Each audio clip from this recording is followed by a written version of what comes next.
about fighters, I want to ask you guys this. UFC fighter Nick Diaz,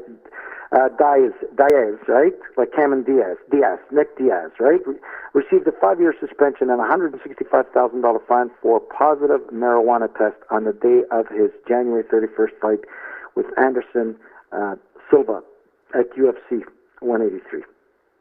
Diaz was tested positive for substance twice in the past, and the commission factored his repeat offender status into the punishment. But here's my thing: marijuana is not an enhancer. No, that's a crazy story. I read that. There's got to be something more to it because.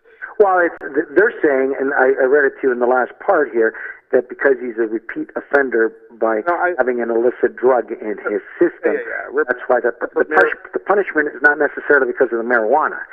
Okay. The extreme punishment is because he's a repeat offender. That's what I'm reading. Producers, am I reading this properly? No, you are. And I think a lot of people don't really understand it. It doesn't necessarily, the $165K and the 5-year suspension is not because just of the marijuana, it's because he's a repeat offender. Right. Well, I can tell you this. It's either Roger Goodell made that decision or Roger Goodell is going to be the independent arbitrator, because if they have an association of UFC fighters, they're going to be up on the courtroom steps. You can't take 5 years of that guy's career for smoking a joint. Which is a lifetime. 5 years for a UFC fighter is a lifetime. Yes, exactly, Frank.